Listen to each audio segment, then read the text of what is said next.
Ciertamente no hay hombre justo en la tierra que haga bien y nunca peque. Amén. Puede sentarse. Y ahora leeremos 16.4 de la Confesión de Londres.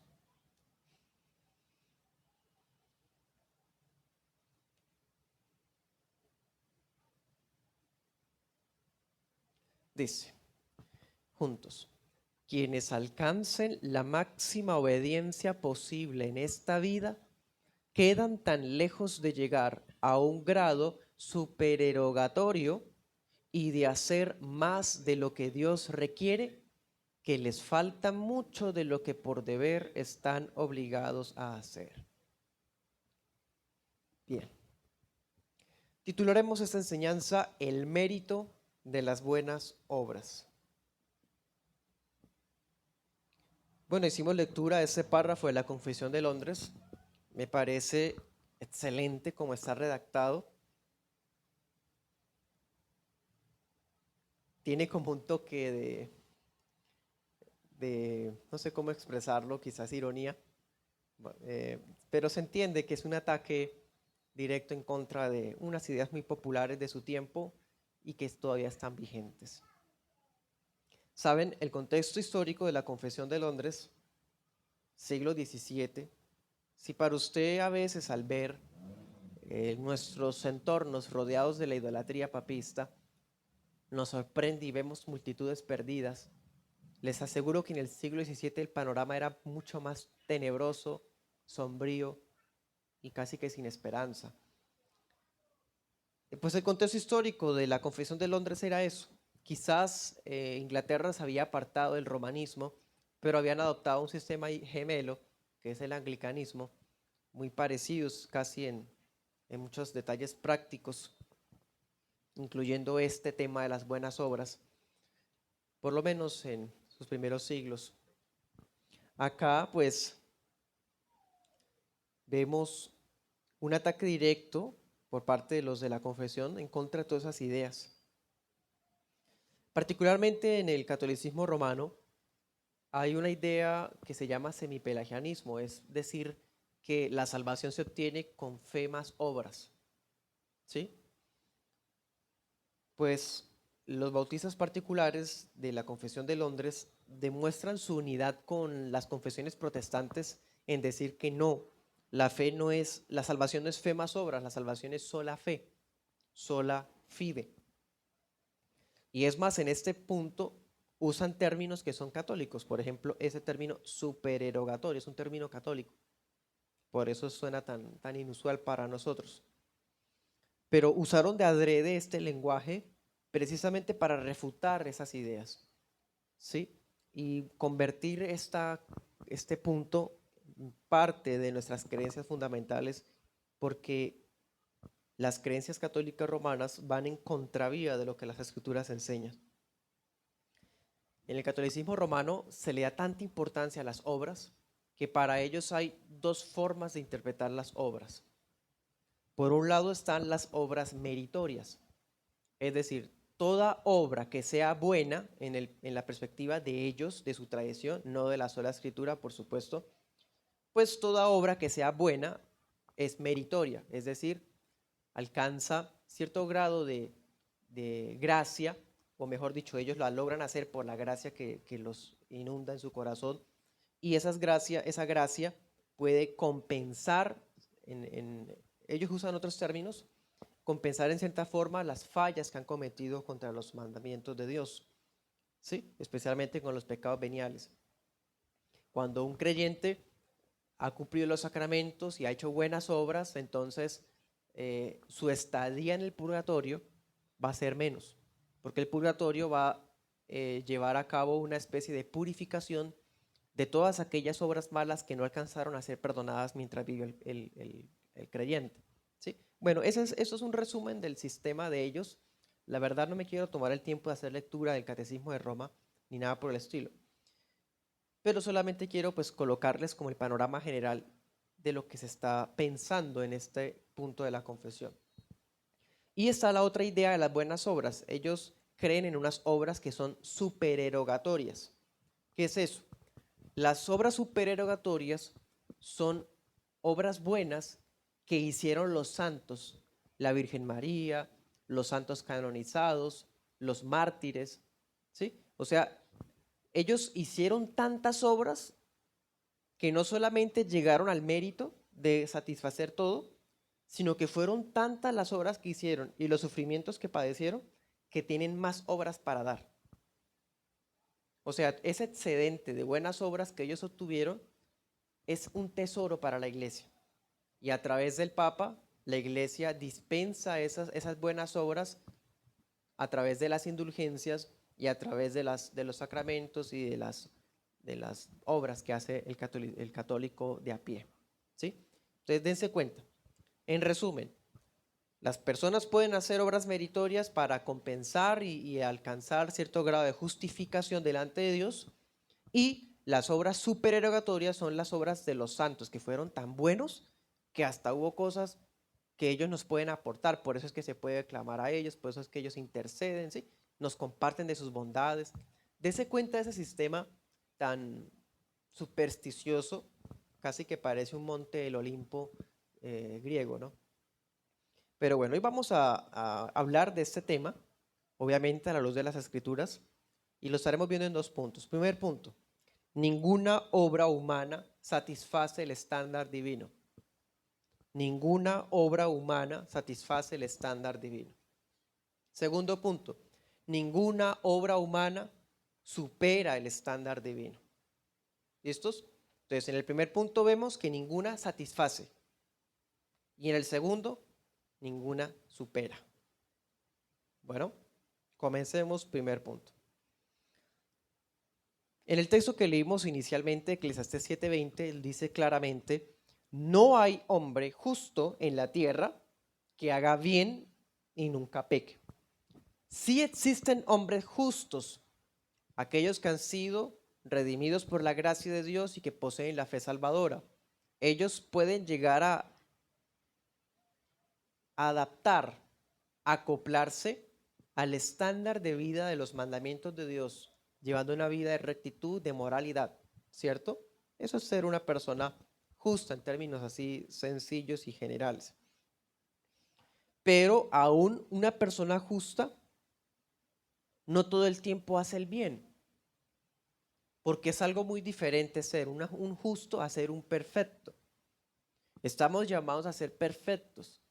Los justos caminamos en pro de esa perfección, pero la perfección es una meta, no es algo consumado, es algo a futuro. Entendemos que se logrará esa perfección solamente en la gloria, sea que muramos o sea que seamos transformados, ¿sí?, en el arrebatamiento. Pero como tal que dice el texto, no hay hombre justo que haga el bien siempre y que nunca peque. Aún el mejor de nosotros, aunque seamos justos por la fe de Jesús, vamos a pecar alguna vez. Bajo esa misma idea, esa línea de pensamiento, hemos visto en la Biblia una y otra vez esto, hermano. Primera de Reyes 8:46 también lo dice: no hay hombre que nunca peque. Hay un eco de esto textual en Segunda de Crónicas 6. Dice exactamente lo mismo. Proverbios 29. ¿Quién puede decir estoy limpio de mi pecado? Y para usted y para mí esto es fácil, ¿cierto? Es decir, no hay personas perfectas entre nosotros y todos hemos pecado. ¿Quién va a refutar eso? ¿Quién va a decir, no, pero yo sí no, yo sí soy libre de eso que usted está diciendo, yo sí soy perfecto, yo sí nunca peco? No. Bueno, las religiones tradicionales de Occidente tienen en común algo con todas las religiones falsas. La religión falsa tiene una característica que usted puede notar a primera vista. Hable con alguien, con cualquiera, así sea creyente cristiano, pero escúchelo. La religión falsa es aquella que sostiene su esperanza sobre la base de los méritos propios. Si usted quiere escuchar a alguien que esté tal vez en una religión falsa o que quizás no ha entendido el evangelio, escúchelo cómo habla de sí mismo. Habla bien del mismo, él siempre hace cosas buenas, o sea, él, mejor dicho, él es una persona ejemplar, ¿sí? La religión falsa se alimenta de eso. Todo sistema religioso falso se alimenta de las capacidades propias, de los méritos propios, porque es natural del ser humano caído, de donde sea que venga, la religión que sea, testigos sin Jehová, papista, lo que sea. Bueno, la principal característica es que apelan a la justicia propia, a los buenos sentimientos, a los actos altruistas, incluso a los sufrimientos personales. Y todo esto, el ser humano caído, el que hace parte del sistema de religión falsa, ve todas estas experiencias, todos estos actos como una forma de compensar los actos pecaminosos que él comete. Dese cuenta que aún el falso converso o el de la religión falsa sabe que es pecador, pero él entiende que él puede compensar eso haciendo cosas buenas de acuerdo a lo que él le parece, ¿no? Entonces, ese es el imaginario popular, ese es el imaginario de la religión falsa. Pero las escrituras no enseñan esas cosas.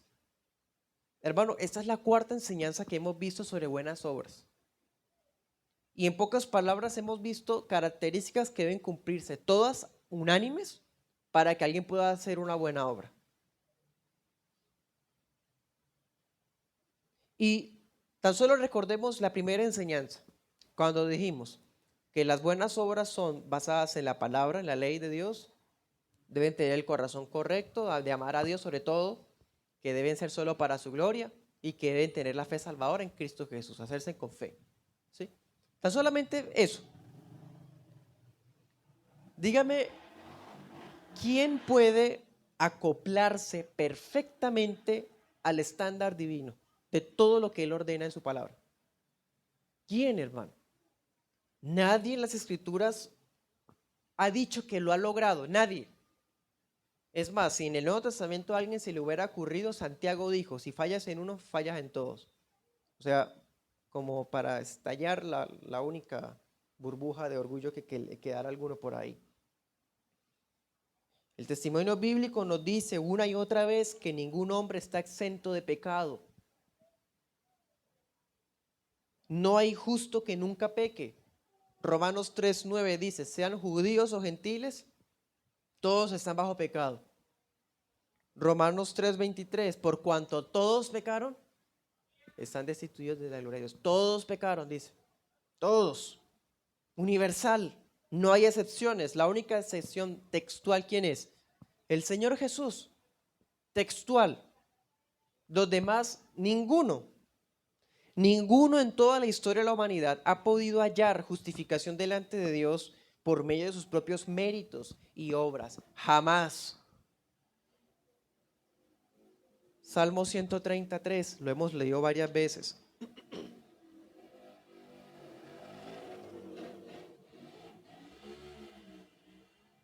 Dice, si mirares a los pecados, ¿quién, oh Señor, podrá mantenerse? ¿Quién? Nadie. Moisés no pudo mantenerse en pie, no puedes entrar, te lo juro. Aarón tampoco entró. ¿Quién puede estar en pie? Isaías dijo, soy inmundo de labios, he visto a Dios, me voy a morir. ¿Quién puede mantenerse en pie, hermano? Pablo, con todo y su rectitud que era, vio la gloria de Cristo y cae ciego al suelo. Juan queda como muerto, Daniel queda como muerto. ¿Quién? El patriarca Noé pecó, se emborrachó. Abraham, mentiroso, 2 veces, el padre de la fe. La Biblia no calla los errores de los santos, de los mejores santos. David, ¿qué no hizo? Salomón, el más sabio, ¿cómo fueron sus últimos días? ¿Quién ha logrado llegar, hermano, al estándar? ¿Quién? Salmo 143:2 dice, David, no entres en juicio con tu siervo, porque no se justificará delante de ti ningún viviente, ninguno. Señor, si tú me juzgas basado en lo que yo he hecho, estoy perdido. Esto es la oración de alguien que tiene la fe salvadora. Se acerca confiando en la gracia, no en él, en sus méritos, ni en sus obras. Si David hubiese sido papista, católico romano, como leímos en el texto de la introducción de 1 Crónicas 22, el hombre usó todos sus tesoros, todos sus esfuerzos para acumular los recursos para facilitarle la construcción a Salomón del templo. Él pudo haber dicho, bueno, yo compenso todas las obras con estas dádivas, doy todo lo que tengo, todo lo que soy. He escrito tales salmos, pero no, él sabe que nada de lo que él puede hacer obtiene méritos delante de Dios, solo por gracia. En el Nuevo Testamento, el apóstol Pablo también habló así, es más, él se puso a sí mismo de ejemplo. ¿Se acuerda quién fue Pablo? Si dijéramos en términos así humanos, Pablo sería el misionero más virtuoso de toda la historia, ¿o no? Pablo, mártir de la fe, muere decapitado bajo el emperador Nerón por predicar a Cristo. Es uno de los autores que más libros de las Escrituras escribió. ¿No le parece que eso sería supererogatorio? O sea, no solamente cumplió, ya hasta hizo más de lo que debía hacer. Ni siquiera él, hermano. Romanos 7:14 dice Pablo, yo soy carnal, vendido al pecado. Romanos 7:23, veo otra ley en mis miembros que se revela contra la ley de mi mente y que me lleva cautivo a la ley del pecado que está en mis miembros, miserable de mí. ¿Se acuerdan? Él está hablando de sí mismo. ¿Dónde está lo supererogatorio? Ni siquiera llegó al estándar, mucho menos pasárselo. Pablo testificó la batalla real que hay entre la naturaleza carnal y la naturaleza espiritual en los hijos de Dios. Eso lo testifica en Gálatas 5:17. También dijo, estas cosas se oponen entre sí y termina uno haciendo lo que uno no quiere.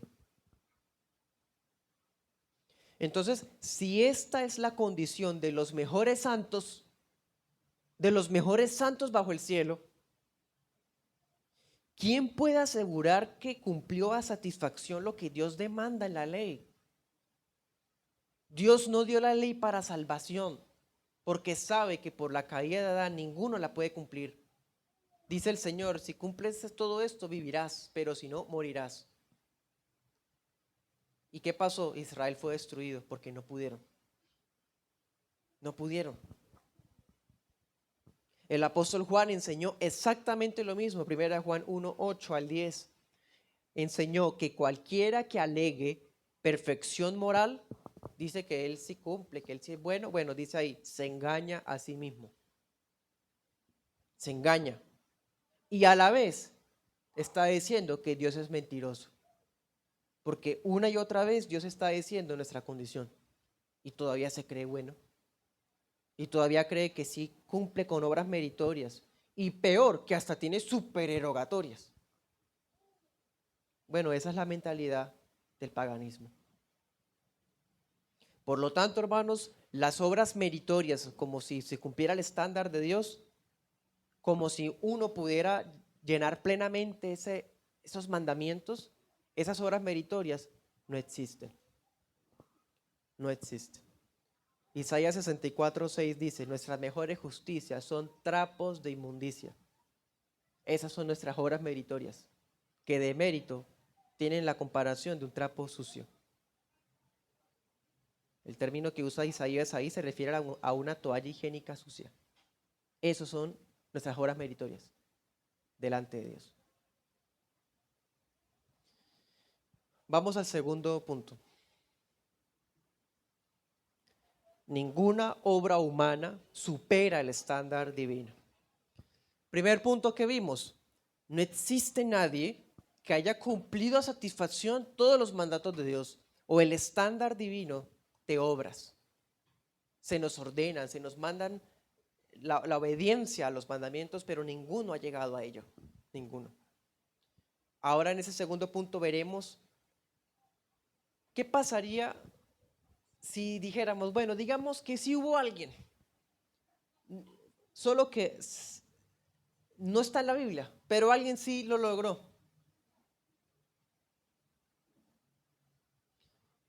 Pensemos hipotéticamente, un hijo de Dios logró cumplirlo todo. Ya solamente pensarlo es herejía, pero sigamos ahí la manera de hablar de Roma. Si alguien llega a cumplir todo, ¿quién puede alegar que pudo superar el estándar? Es que no están diciendo que lo cumplieron, están diciendo que lo superaron, supererogatorio. Entonces los mártires, los santos, la Virgen María, mejor dicho, todos ellos tienen tanto para dar porque es que ellos superaron el estándar, o sea, es supererogatorio. Pensemos esto, Dios dio su ley con la intención de que los hombres la sobrepasaran o la obedecieran. O sea, ¿se puede sobrepasar la ley de Dios? Dice, la suma de tus mandamientos es la verdad. Demasiado grandes, anchos son. La ley de Dios abarca todas las áreas del ser. Ética, moral, práctica, todo. Pensamientos, intenciones. Entonces, no están diciendo que se cumple, están diciendo que llegan más allá. ¿Qué es eso? ¿Quién puede llegar más allá de la ley? Hermano, la palabra enseña que los santos no pueden llegar a observar todo lo ordenado, mucho menos excederlo. Pero saben, detrás de todo este sistema pagano hay una intención diabólica, porque es que si esas obras supererogatorias existen y la iglesia tiene el tesoro de esas obras supererogatorias, que la gente necesita pagar indulgencias, pagar misas, hacer penitencias para que el Papa le dé la voluntad de dárselas. ¿Qué hay detrás de todo ese sistema? Precisamente esto, cautivar la conciencia del pueblo de Dios bajo el dominio del Papa. Lo que hay detrás del sistema de las buenas obras meritorias y supererogatorias del catolicismo es eso, sujetar bajo el dominio de César lo que Dios puede darlo gratis. Si existe alguna obra supererogatoria, son de Cristo. ¿Quién cumplió todo? Cristo. ¿Quién es superior porque es el mismo legislador? Cristo.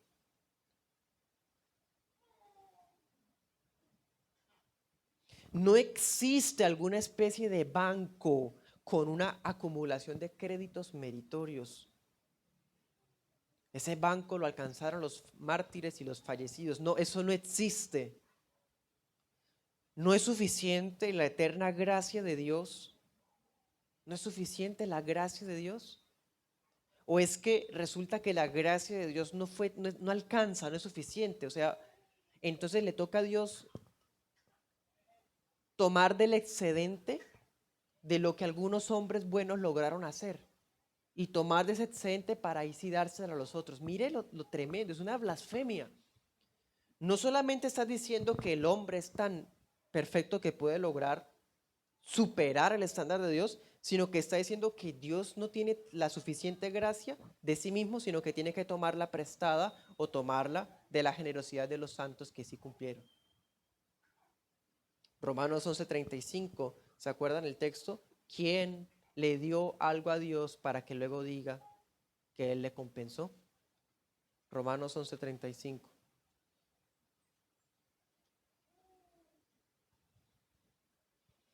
¿Quién le dio a Él primero para que luego le sea pagado? Anote estos otros, Job 22:3, Job 35:7. Si el pecado mancha lo mejor que podemos lograr y nadie alcanza el estándar de la santa ley de Dios, entonces las obras de supererogación tampoco existen. No existen. Romanos 7:10 dice: hallé que el mandamiento que era para vida me fue para muerte, porque el pecado tomando ocasión por el mandamiento, me engañó y por él me mató. De manera que la ley a la verdad es santa y el mandamiento es santo y justo y bueno. ¿Sí? En otras palabras, la ley es perfecta, hermano, es santa, pero yo no. La ley es espiritual, santa, justa y buena. Yo no, yo soy carnal.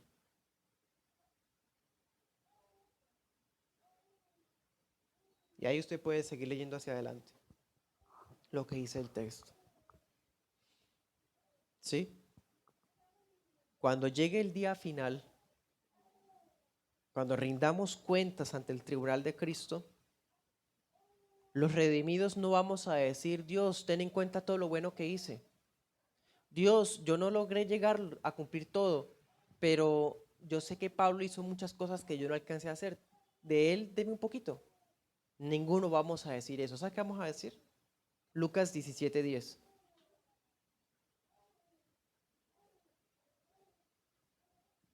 Lucas 17:10.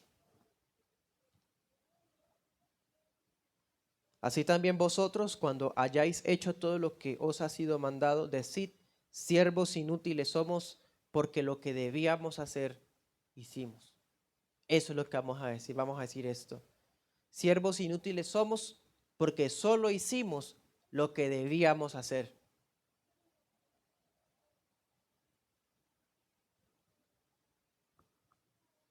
Mire un caso bíblico, Nehemías 13:22. Este caso, cuando estudiaba la enseñanza, fue de las cosas más bellas, encantadoras y llamativas que aprendí esta vez.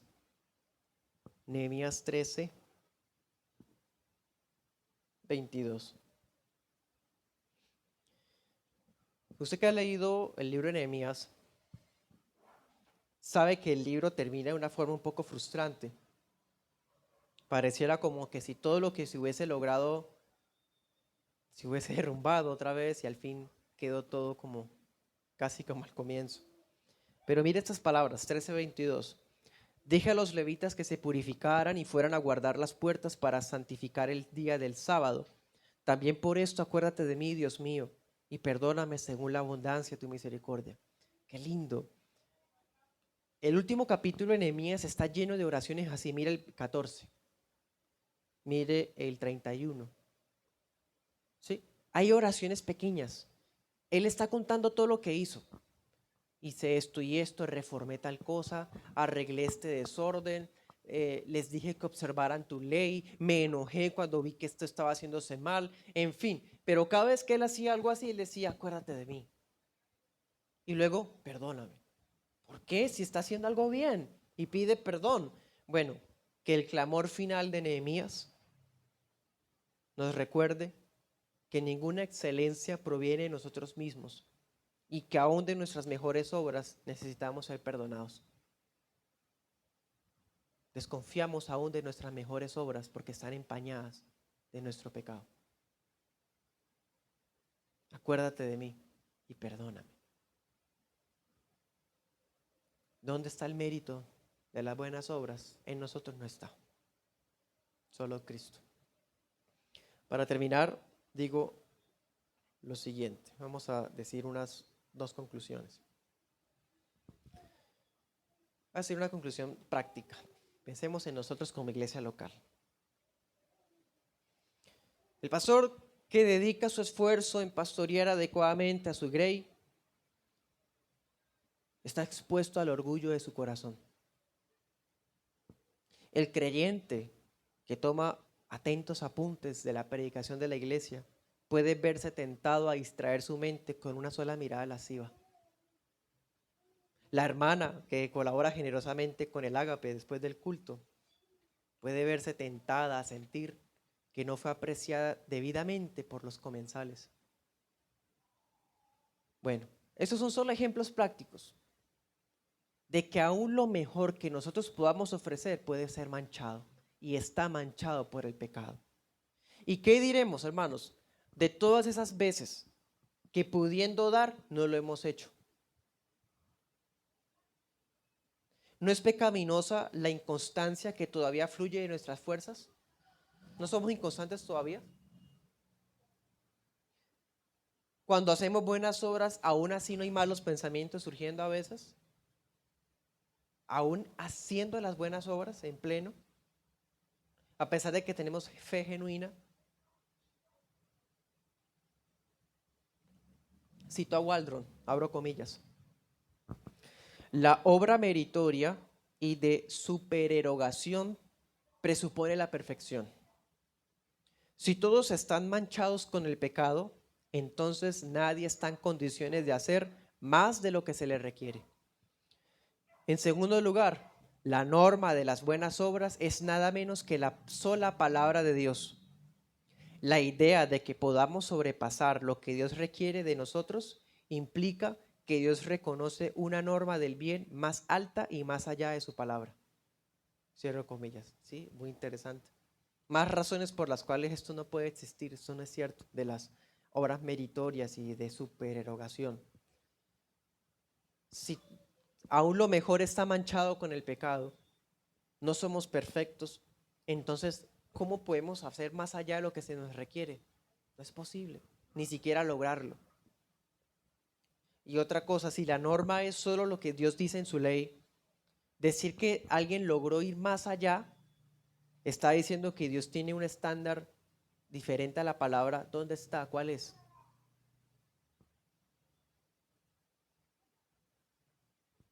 Y otra conclusión, y la más importante de todas. Olvídese de todo, pero menos de esto. Todos los santos que murieron en Cristo, todos los cristianos que han muerto, hoy están en el paraíso celestial.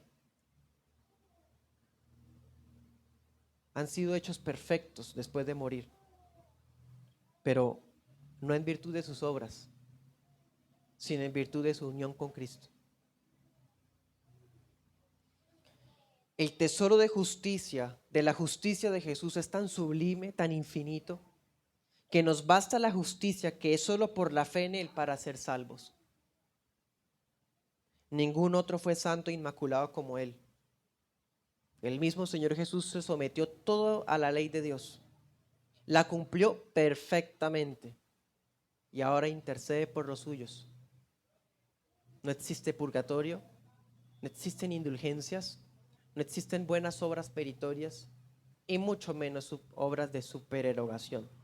En Cristo, en su gracia, por medio de la fe, tenemos perdón perfecto, justicia perfectas.